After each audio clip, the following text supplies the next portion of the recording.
Olá, meu nome é Elisandra, sou assistente social da Secretaria de Educação da Prefeitura de Salto do Jacuí e hoje nós estamos aqui desenvolvendo uma ação alusiva ao Abril Azul. O Abril Azul, ele foi criado pela ONU para a conscientização do autismo. Então, convidamos as famílias, a família da Cláudia Rodrigues, que é a mãe do Luiz Gabriel, de 14 anos, a Tatiane do Carmo, que é a mãe do Joaquim, de 10 anos, e o Jarbas, que é o pai do Arthur, de 6 anos. E as famílias vão nos trazer as vivências diárias deles, como que eles descobriram o autismo e todas as dificuldades e as barreiras que eles encontram nessa caminhada. Como você já falou, sou a mãe do Gabi, né? Gabriel. Ele está com 14 anos. Eu posso dizer assim que no início foi bem difícil. Como eu fui mãe muito nova, foi bem difícil detectar alguma coisa. E nesse tempo, essa época, ninguém falava sobre autismo. Que ano foi isso, Cláudia? Ele nasceu em 2009, então levou ainda 3 anos e pouco ainda até a gente conseguir descobrir. E quais foram as primeiras observações que tu observou no mês? O Gabi, ele era muito nervoso. Ele chorava muito, ele teve muitos traumas e ele tinha as necessidades dele, fazia meio que sozinho, ele não aceitava que ninguém tocasse nele, sabe? Não aceitava ajuda, não aceitava intervenção dos pais. Como ele era muito pequeno, assim, e ele não falava. O que mais me angustiava, assim, que ele não falava. E ninguém, assim, entendia, sabe? Mas eu sabia o que ele queria dizer. A gente espera que até os 2 anos a criança já esteja falando, né? Isso. Que idade ele tinha nesse período? Ele estava com 3 anos, ele não tinha um diálogo, assim, sabe? Não conseguia se manifestar, pedir, assim. Nem quando ele estava com fome, alguma coisa assim, como é que ele se expressava? Assim, eu sabia de toda forma, da forma que ele se manifestava, sabe? E quando que tu começou a ter essa desconfiança de que seria autismo? Porque era uma coisa que não era muito falada naquele tempo, né? Não. Tá sendo falado mais nos últimos anos agora, né? Que tá sendo mais divulgado, né? Foi criada essa data também de conscientização. Como é que começou essa desconfiança? Foi quando ele começou a ir na creche, né? Que a professora Celita, ela também percebeu, sabe, o comportamento dele, que ele gostava de ficar isolado no canto, brincando, e ela percebia, assim, que um coleguinha às vezes queria lá pegar alguma coisa, ele ficava muito nervoso. Desestabilizava ele. Exatamente, né? Aí a gente começou a conversar, a gente tinha consulta com o Dr. Paulo, né? Ele também percebeu. O Dr. Paulo era o pediatra. Então ele fazia regularmente esse acompanhamento com o pediatra. Isso. Também todo o início da infância. Isso. E daí ele disse, não, realmente tem alguma coisa, um atraso, né? E ele fez o pedido e me encaminhou para fonoaudióloga. O tempo que ele tem era pai, não era escola especial. E aí a gente marcou lá, né? Ela marcou uma data lá para fazer anamnese comigo primeiro. Mas eu vi assim que ela já tinha alguma desconfiança, assim, que ela estava estudando. Eu percebi assim no olhar dela, eu nem sabia o que era, né?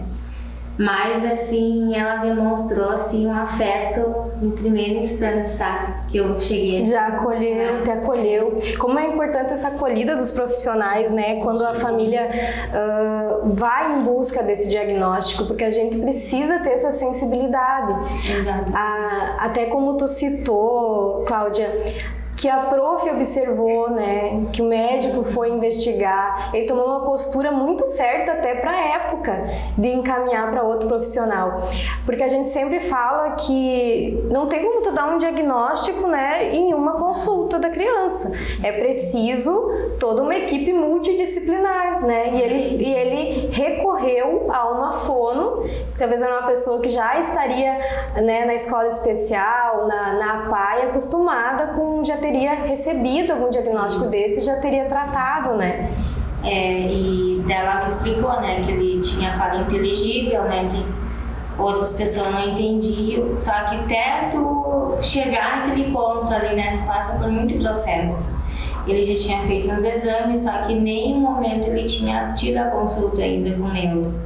Então aquela caminhada, né, bem volta, né. Aí eu assim, não, mãe, vamos solicitar um acompanhamento com o neuro. Afonso solicitou caminhamento para o neuro. E daí a gente foi. Até esse processo, até hoje, a gente já passou por 3 neurologistas. Por 3 profissionais já. E ele toma medicação hoje? Toma risperidona. Toma risperidona. Ele tá em que série? Ele tá na escola especial. Tá na escola especial. Ele tá fazendo o 6º ano. E como tu cita, Cláudia, como é importante a observação do médico e do professor, né? Muito importante. A gente sempre fala a importância do professor que observa a criança lá nas atividades diárias também. Exato. Que muitas vezes o pai não observou em casa por estar ali diariamente com o filho, né? É que o pai às vezes está dentro da normalidade.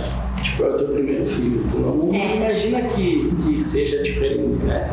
E aí o professor já tem, tipo, uma série de alunos ali, coleguinhas, outras crianças que aí tu acaba aqui comparando. Fazendo essa comparação. É ali que você vê que aquela criança tem alguma dificuldade, ou né, é diferente, né? Então, acredito que é ali que eles nos chamam, né? Porque a gente também passou por esse processo. Com o Arthur, como é que foi a descoberta do diagnóstico, Jarbas? O Arthur, na verdade, ele teve uma cardiopatia, né, no coraçãozinho, e a gente achava que esse atrasinho é da cardiopatia, então tu acaba associando. Vocês foram associando. Né? E aí ele não engatinhava, então a gente achou que era por isso, né? E aí, quando ele foi para a escolinha, com um aninho ali, logo depois da cirurgia, a gente começou a perceber algumas coisas, que daí, tipo, bom... Na relação com as outras crianças? Isso aí, foi feita a correção. Então, o porquê disso, né? Ele não associava um carrinho que tinha que dar funcionalidade para aquele carrinho. Então tu vê que, né, às vezes ele girava. E ele tinha algum hiperfoco daí na questão do carrinho ali? Ainda não, né? Ainda não apresentava. Mas a gente percebia que se tu desse aquele carrinho para ele, em vez de ele dar funcionalidade para aquele brinquedo, ele virava o brinquedo e ficava rodando. Objetos circulares. Então aquilo nos, começou a te chamar a atenção. Como assim, né? Não tá certo. É diferente. Mas é isso que eu digo. É o primeiro filho. Então, mano, tá tudo bem. Vai se ajeitar, daqui a pouco ele empurra. Novinho, né? E aí, quando ele vai pra escola, o professor, de repente, às vezes na primeira semana, né? Já vai percebendo por que só ele ainda não empurra o carrinho, né? Então, aí que começou tudo. A gente imaginava, desconfiava, mas não tinha aquela certeza, né?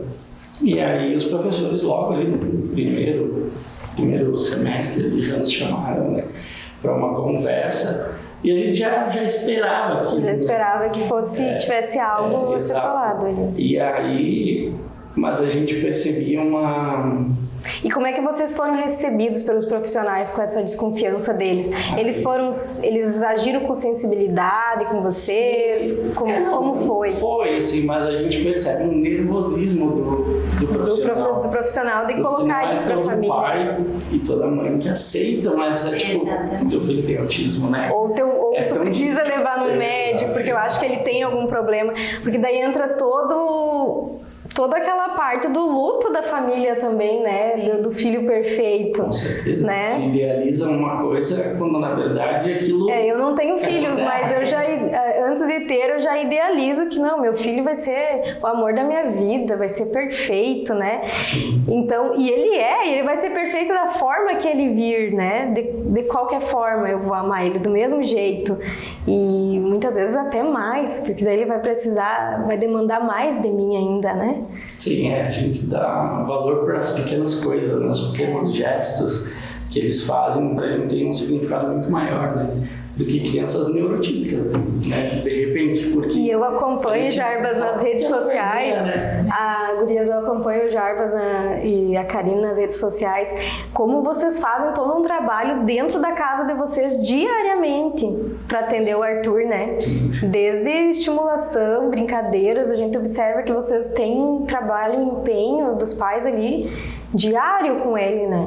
E é preciso, né? Porque é aquele estímulo que vai fazer dele uma pessoa melhor, né? Uma pessoa que consegue entender também os amiguinhos, né? Porque a gente sabe que, por mais que ele tenha autismo, mas ele também vai ter que respeitar o colega, não vai poder estar brigando, batendo, né? É o que a gente busca também, ao mesmo tempo que tu busca incluir eles na sociedade, mas tu também quer que ele acaba que se adequando àquilo também. Precisa, né? Sim, criando a própria independência. E depois, Jarbas, que vocês tiveram essa conversa com o pessoal lá da escola, com as profs, daí vocês foram procurar ajuda médica, como foi? Vocês foram levar em outros profissionais? Isso, aí ele passa por uma avaliação, né? Um neuropediatra, uma neuropsicóloga, foram várias consultas, né? Tanto é que o diagnóstico foi fechado com 3 anos. 3 anos. E ele tinha 1 ano e 2 ali quando a gente começou. Teve essa desconfiança. Né? Isso. Mas desde 1 ano e 6 meses a gente vem estimulando ele. Exato. Mesmo não fechando o diagnóstico. Exatamente. Porque essa importância das pessoas entenderem que não é preciso fechar um diagnóstico para iniciar as terapias, né? As terapias, elas podem ser começadas antes mesmo de um diagnóstico. Sim. Para desenvolver a criança, né? Porque todo profissional nos diz. Estímulo é o principal, né, para ele poder se desenvolver. Então é justamente isso. Tu vai esperar fechar um diagnóstico, nós tínhamos perdido 1 ano e meio. 1 ano e meio? Então não, né? A gente estimulou ele desde 1 ano e meio ali, mas fechou o diagnóstico com 3 anos. Então, mas a gente, até porque então... tem a gente tem muito receio de um médico atender num dia e já fechar um diagnóstico. Não é assim, né? Leva um tempo, leva às vezes anos, como vocês levaram mais de 1 ano, né? Com várias consultas, com vários profissionais para ir fechar esse diagnóstico, né? É que sempre nos dizem o seguinte: autismo é algo que não tem cura, né? Então eu não posso fechar um diagnóstico sem ter certeza do que é. Então por isso da demora geralmente de fechar um diagnóstico, né? É justamente por isso. Mas eu acho que aquele período que a gente incentivou, estimulou, foi atrás, correu, acho que foi super bem aproveitado, né? Porque a gente vê hoje o resultado. O resultado, tu vê as evoluções deles e é tão gratificante, né? Quando tu vê que eles estão se dando aquele resultado tão esperado, né? Que eles começam as primeiras palavras, porque tem alguns que não são não verbais, né? Sim. Quando eles começam a conseguir se comunicar. Acredito que é um dos medos da maioria dos pais, né? Não vai falar. E pode não falar, né? Pode não falar. Claro que eles vão através de sinais e a gente consegue manter uma comunicação, mas não é a mesma coisa, a gente sabe que não, né?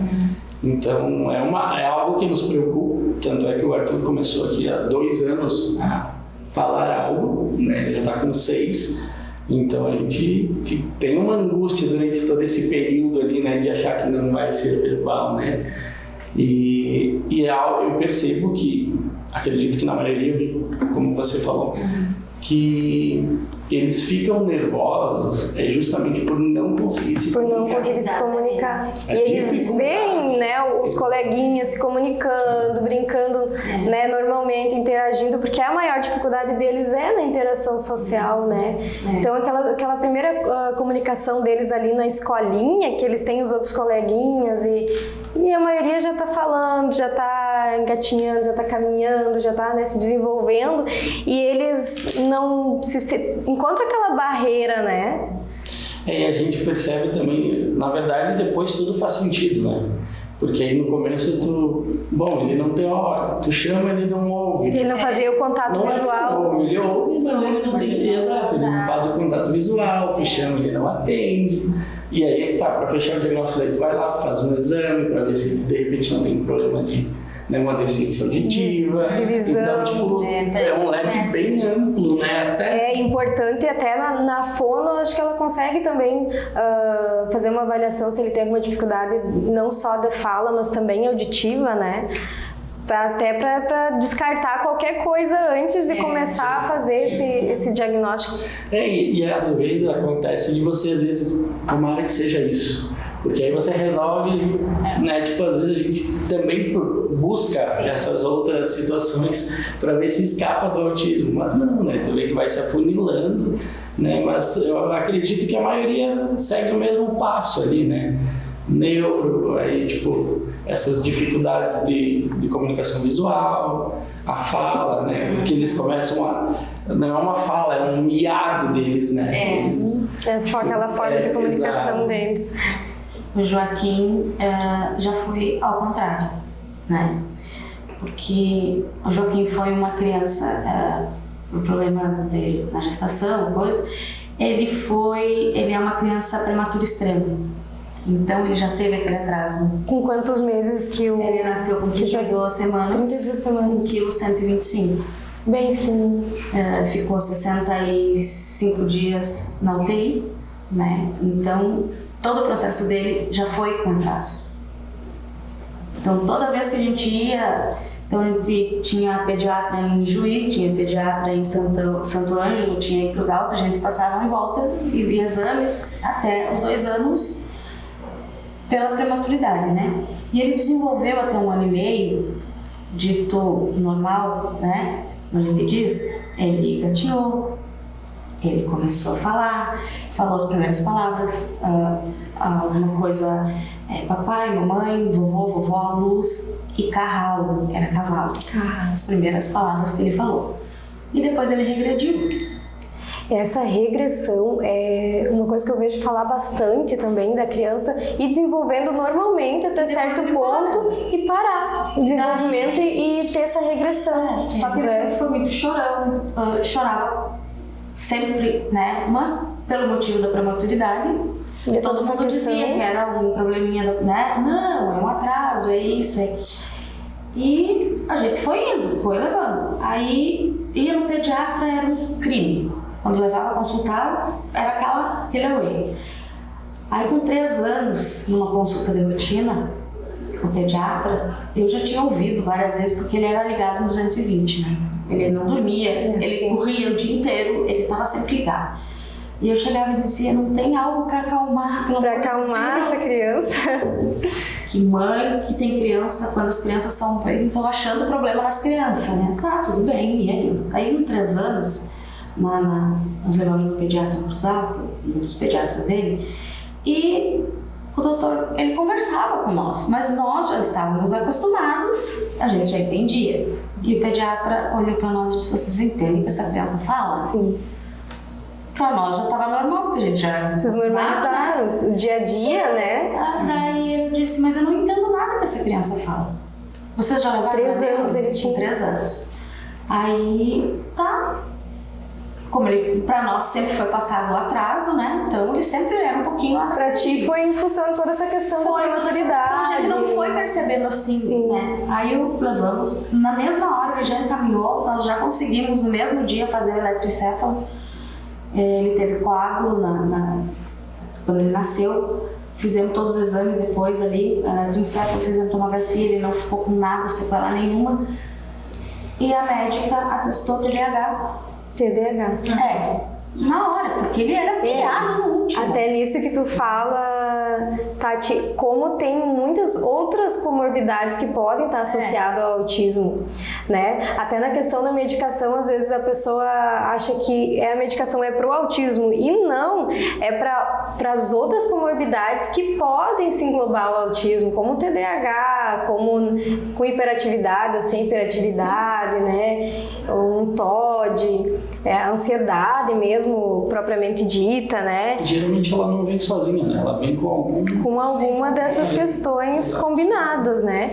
Então é para essas questões combinadas que é essa medicação, né? Então ela já fez esse diagnóstico para ela já deu o TDAH e disse assim, vamos melhorar a primeira coisa, o sono, porque ele dormia muito pouco. Ele dormia pouco. Ligado, né? No momento que nós começamos, ela deu um espelhidom e ele começou a dormir. Aí ele voltou a falar. Ele voltou a falar. Só que teve um detalhe, ele voltou a identificar as coisas em inglês. Em inglês. Pra nós já foi... Aí ele identificava as cores, os animais. E nós... Tati, e nisso que tu me diz, o médico te fala que ele tem um grau 1 ou 3?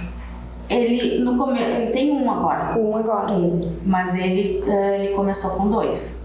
Porque até dando mais uma estudada, ontem eu vi um médico falando que os de grau 1 eles podem falar em outra língua, né? Eles aprendem rapidamente inglês, outras línguas, e daí ele começou a se comunicar em inglês com vocês. Ele falava os animais, a gente quase alguma coisa eu entendia, mas tem o vô, a avó, né, que a gente mora tudo junto, e a gente, né, tinha aquela...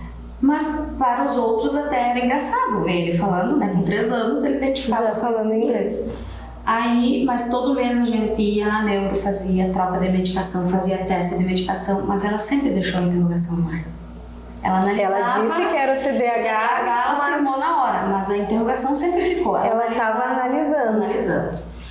2 anos após, primeiro, ela bateu o martelo no teste. Então, da primeira consulta até durante 2 anos ela acompanhou para poder fechar esse diagnóstico. Isso. Então, tu vê como é um período longo até fechar o diagnóstico. Não é numa primeira consulta Então, ela foi muito cautelosa também para fechar esse diagnóstico. Ela levou 2 anos analisando, testando medicação, e acompanhando durante esses 2 anos. Aí ela deu o laudo, fechou TDAH e TEA, e para minha surpresa eu chego na escola e a escola diz que ele não tinha isso.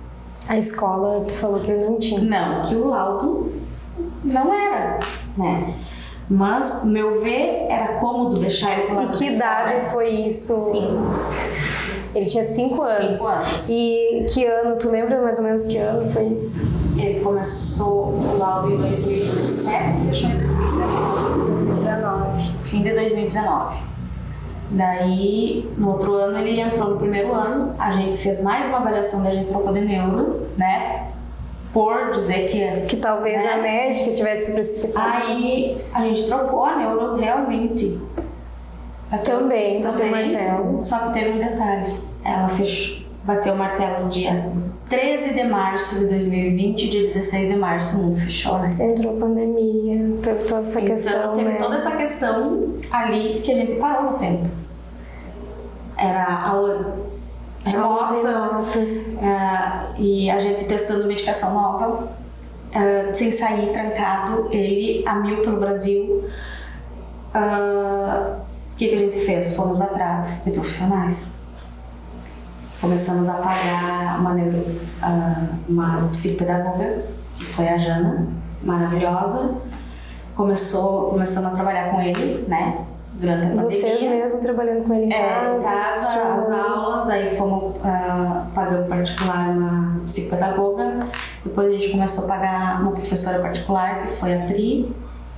E fomos indo a pandemia inteira naquela, né? O empenho da família, né? Porque ele já estava com atraso. E tu tem o suporte familiar? Tu tem quem que mora com vocês na casa?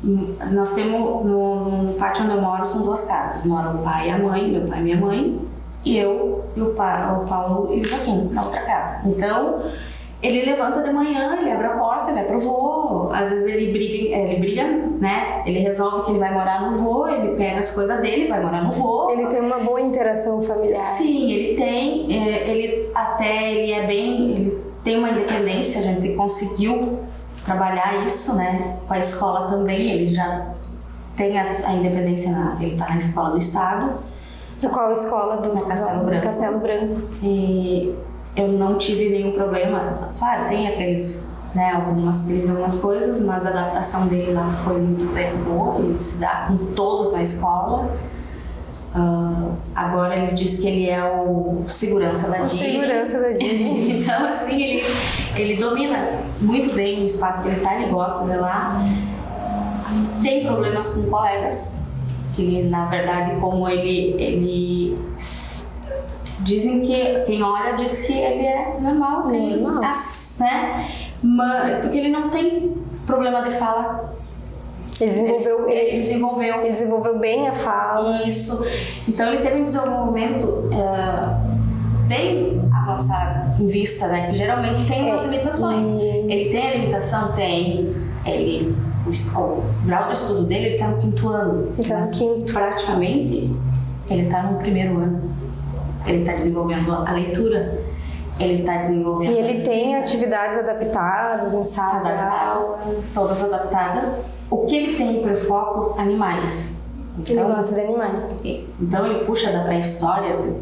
Sabe tudo. E então, essa questão, parte ele deslancha. E essa questão, gurias, que eu não sei como cada um é diferente um do outro, não é uma coisa só, né? As pessoas acham, não, autismo é isso. Não, cada um é diferente um do outro, né? E eu vejo que tem muita falta de informação também relativa à questão de aprendizado, relativo ao aprendizado. O autismo não quer dizer que a criança tem um problema de aprendizado, eles só vão aprender de uma forma diferente, mas muitas vezes eles podem ter até se sobressair aos outros na questão de aprendizado em algumas áreas, né? Quando eles têm o hiperfoco, eles podem realmente, como tu diz, saber tudo sobre aquele tema e dar aula sobre esse tema, né?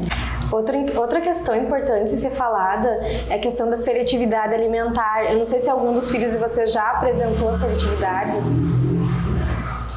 O Gabi, ele é bem selecionado, assim, sabe? Como ele tem o CID de autismo, né? Ele também tem o CID do desenvolvimento intelectual. Afeta bastante esse lado dele, sabe? Na alimentação. E as pessoas, assim, principalmente os pais, eles têm que entender que por várias etapas a gente passa por traumas, né? Tem que entender, assim, que tem que passar junto com ele.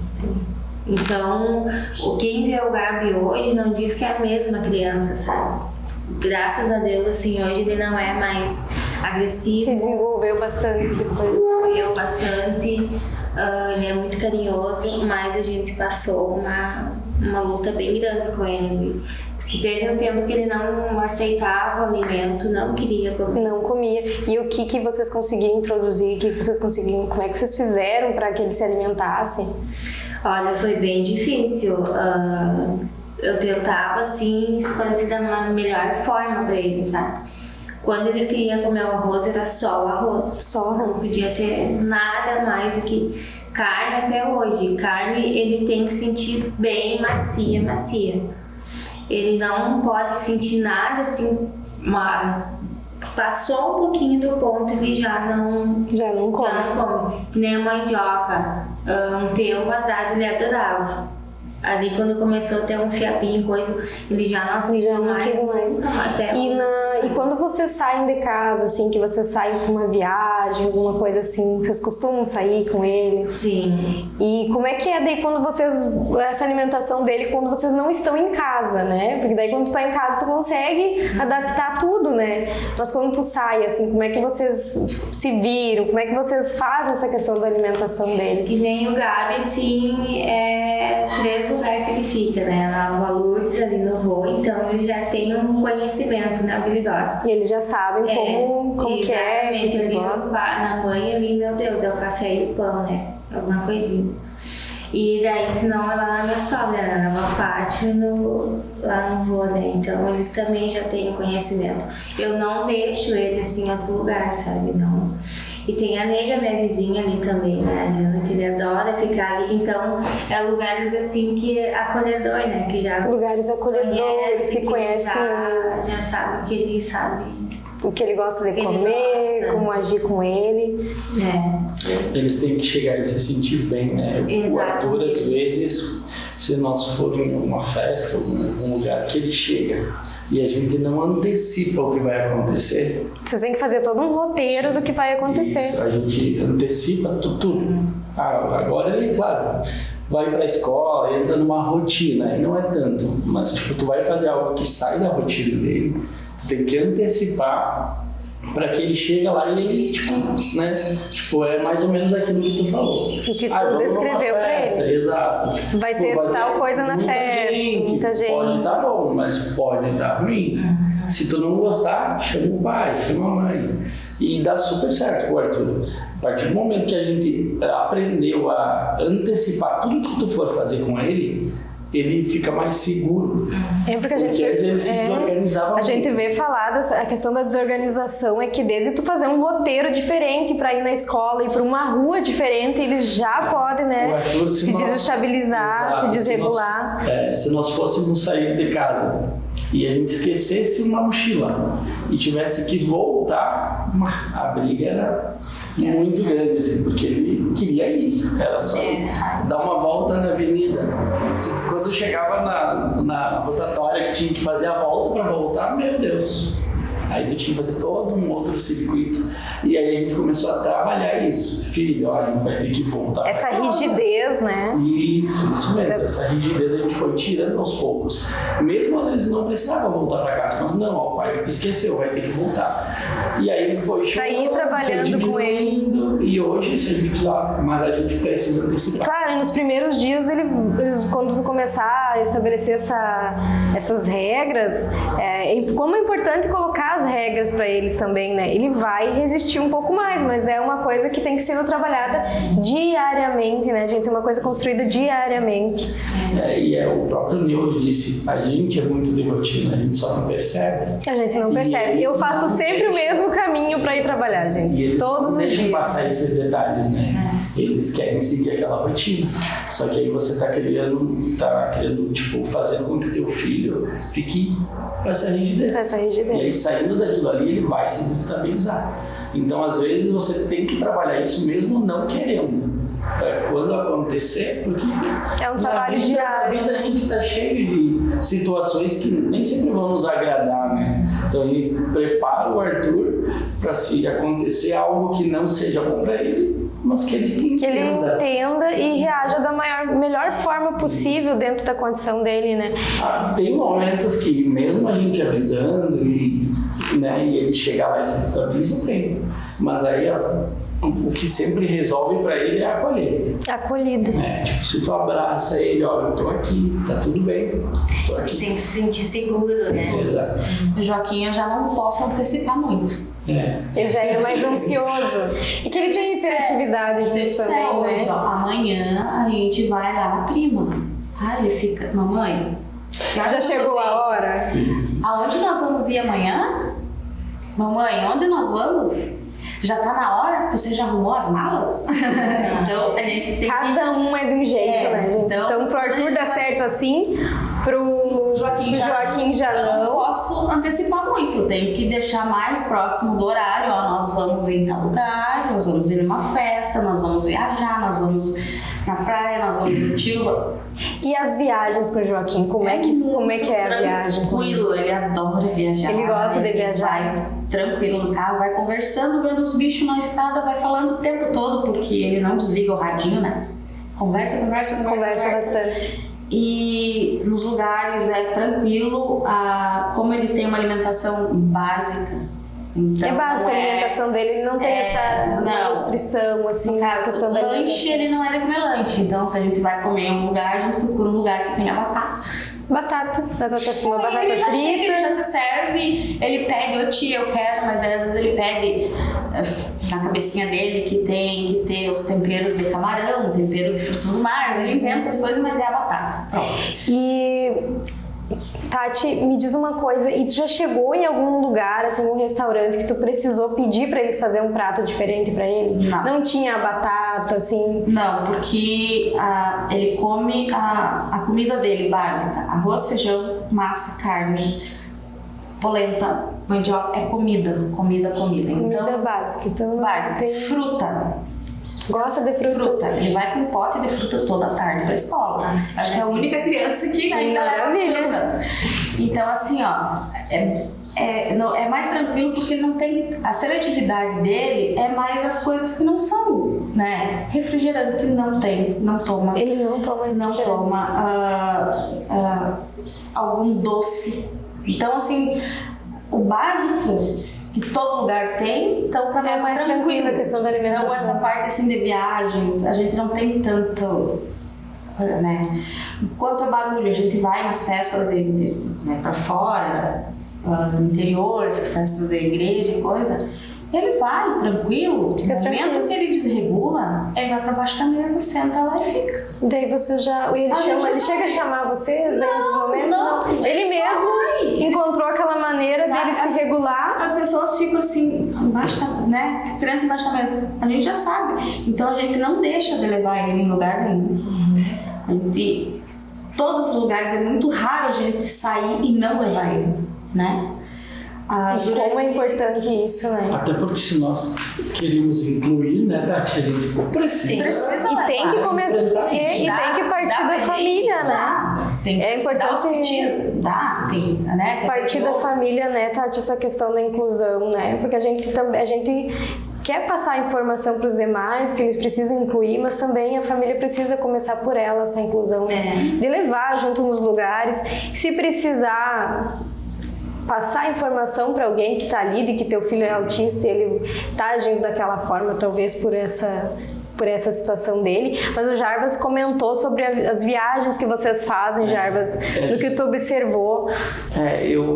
A gente percebe quando a gente sai com o Arthur a diferença de usar o colar de identificação e não usar, né? Que quando a gente não usa ele passa por uma criança de repente mal educada, que tá fazendo birra. Isso. E aí os olhares de julgamento vêm. Isso a gente Esses pais não vão fazer nada com essa criança. Exato, meu Deus, não educam, né?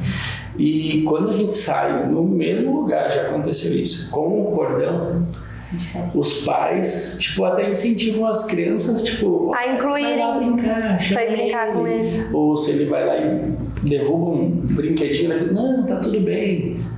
Então, a gente vê que o cordão fala por si só.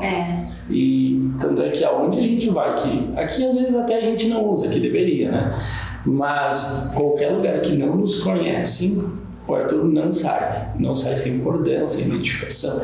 E o bom é que no começo, às vezes, eles não querem usar algumas coisas, né? Eles não deixam, incomoda, né? E ele super, hoje, se a gente vai tirar, às vezes o colar dele, filho, vamos tirar. Ele não quer tirar, ele já gostou. Ele já sabe que aquilo ali e traz segurança para ele aquilo, né? Então eu percebo que é bem importante, assim, que a gente quase não vê na cidade, né, o pessoal. E isso, de repente, ia ajudar ainda mais a incluir os filhos, né? Não só o nosso Arthur, de vocês, né? Mas no geral, né? Acho que seria em função bem disso que eles não vão apresentar ali visivelmente. O TEA não se apresenta visivelmente, então as pessoas olham para eles uma criança normal, né? Normal na normalidade que as pessoas veem, né? Então, tendo o cordão de identificação, tu entende que já é melhor essa acolhida nos lugares que vocês vão, quando vocês viajam. Com certeza. E o que é legal é que a gente vê as crianças. É igual o coleguinha que eu tenho lá. Igual o coleguinha da minha sala de aula. Isso, então tu vê que as pessoas estão mudando, a cabeça das pessoas está melhorando. E sabe que eu percebo, né? Então, que eu vejo que, como a gente acompanha muitas salas de aula, que não é a criança que exclui. Infelizmente, eu vejo que os adultos têm essa dificuldade em incluir. Sim. A criança, se tu disser, chama o coleguinha para brincar, a gente precisa incluir ele, eles vão lá, eles acolhem. Hoje é o teu dia de ser o ajudante do coleguinha. Eles entram ali naquela questão, eles incluem. Eu percebo que há mais essa desinformação e essa exclusão da parte do adulto mesmo, sabe? A gente já teve vários relatos de pais que chegaram em um mercado e a criança começou a apresentar desregulação lá, ou uma crise de birra mesmo, e as pessoas passarem e olharem com o olhar de julgamento, justamente por não ter essa identificação, sabe? E já chegou mercados grandes também, dos pais relatarem que chegaram lá e passaram eles na frente, na fila, né? Porque eles têm direito de preferência, né? E as outras pessoas também julgarem, por que eles estão passando na nossa frente, né? e muitas vezes os pais não sabem nem como reagir naquela hora. Se explica para a pessoa, não, meu filho é autista, por isso que ele tem preferência, ou simplesmente sair ali e não falar nada. Porque para ti é frustrante, né? Essas dificuldades do dia a dia. E eu gostaria que vocês citassem alguma dificuldade que vocês enfrentaram no dia a dia, assim, alguma questão diária, em algum local. Que nem, né, o Jarbas falou da identificação. Essa foi um respaldo da gente, né? Um alívio. Porque antes a gente ficava retraída, a gente ia com medo de ir nos lugares. E porque ele tem, né? Eles têm as limitações, ele, que nem no mercado, ele adora ir comigo fazer compras, né? Hoje, só que eu te explicar, a gente vai pegar assim, assim, assim, porque ele entra, a gente pega, vai aquilo ali, agora vamos embora. Que nem no Tem que já explicar o que ele vai comprar. Tomar uma coquinha com meu lanche, comer uma coquinha com meu lanche, agora vamos embora, né? Então é assim, então com essa identificação, que nem essa vez que a gente viajou, eu tava leve, sabe? Eu tava leve, ele brincou muito, só que as pessoas, assim, tu vê, elas ainda colocam, elas veem assim como se fosse uma coisa de outro mundo, né? Elas ficam ali, olham, assim. Essa questão da desinformação é a maior dificuldade assim, que a gente encontra. Eu tava tranquila, porque o olhar de aceitar não vai depender de cada pessoa, né? Mas, né? Eu percebi, a primeira vez que a gente saiu com o colar com o Arthur foi num jogo de futebol, eu nunca tinha levado o Arthur. Até por causa dos gritos e, né? O barulho. E aí a gente foi e a Karine disse, Jarbas, mas acho que não vamos. Eu disse, não, vamos lá pra ver se a gente vai embora. E a gente entrou, eu lembro no ginásio, entramos com ele e o olhar das pessoas não era de julgamento.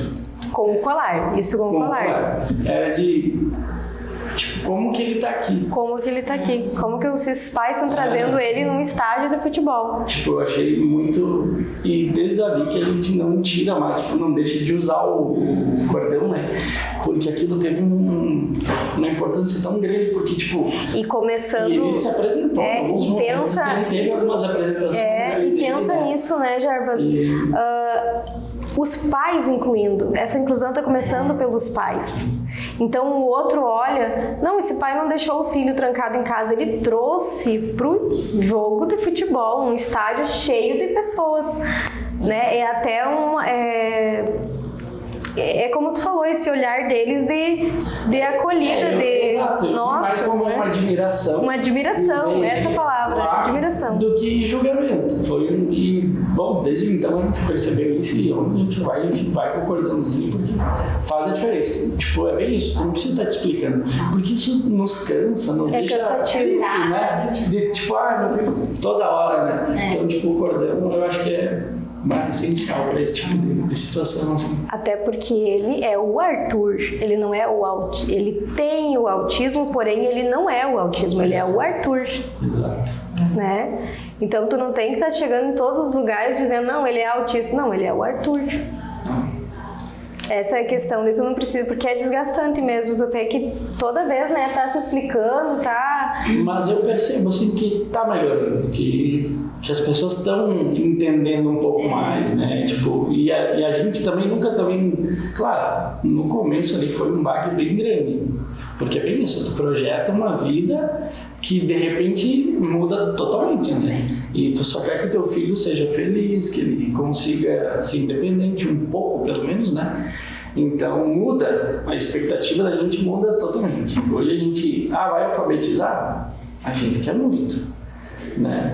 Mas se não, tá tudo bem. O importante é que tá bem, né? E no geral, cada um tem o seu processo, tendo autismo, não tendo autismo, cada um tem o seu processo. Não é uma coisa, uma receita feita ali que todo mundo vai ter que aprender aquela coisa, fazer as mesmas coisas.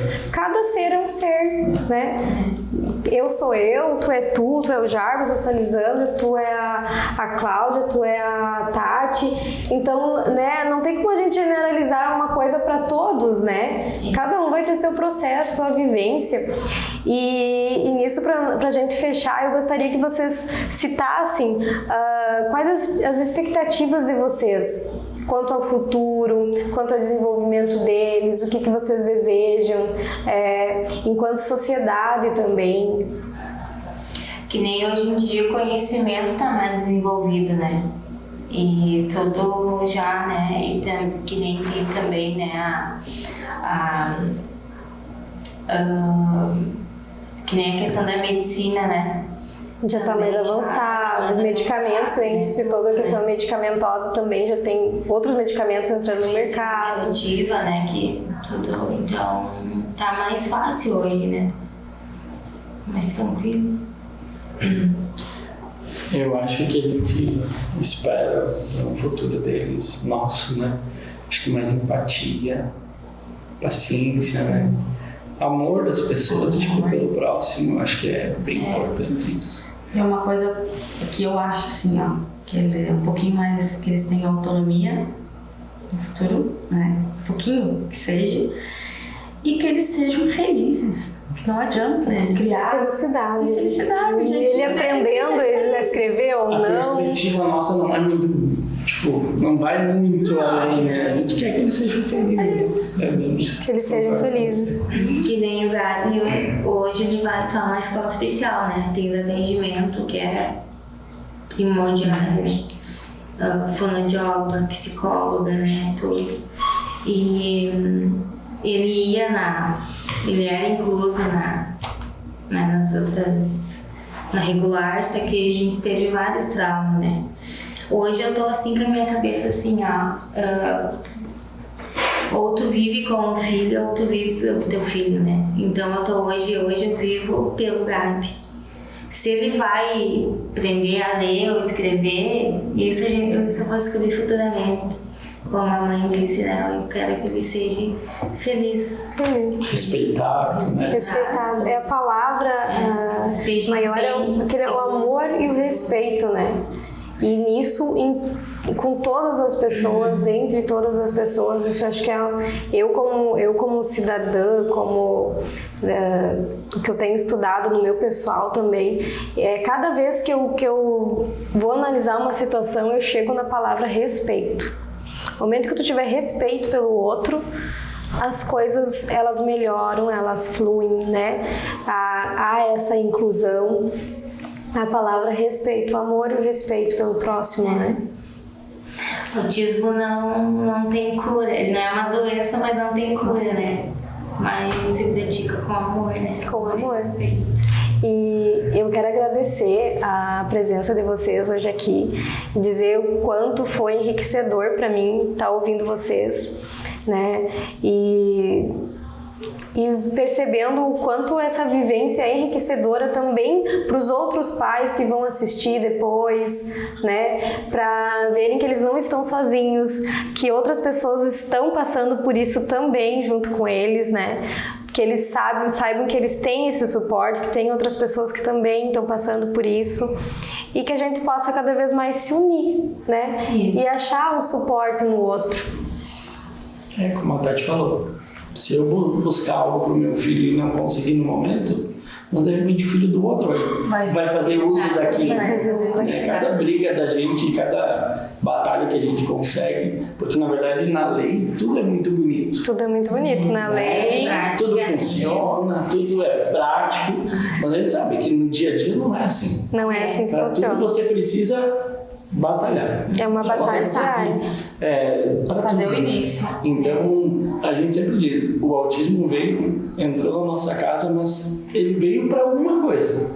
Ele veio com um propósito.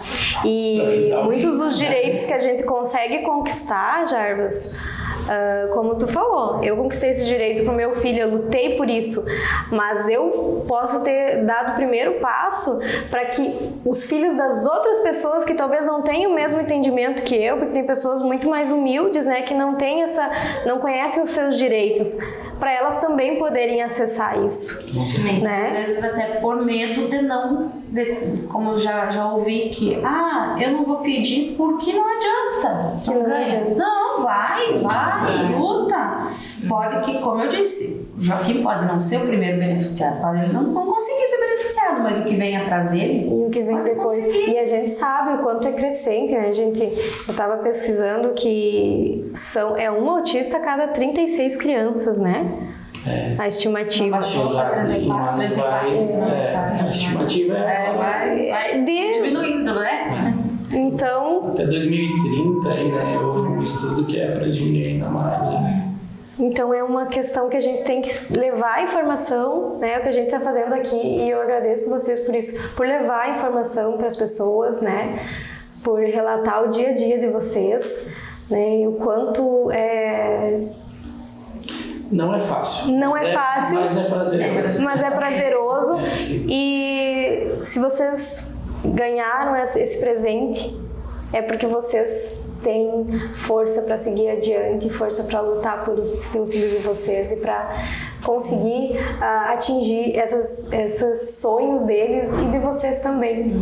Então, obrigada pela participação de todos. Esse mês de abril estaremos fazendo e desenvolvendo outras ações alusivas ao Abril Azul.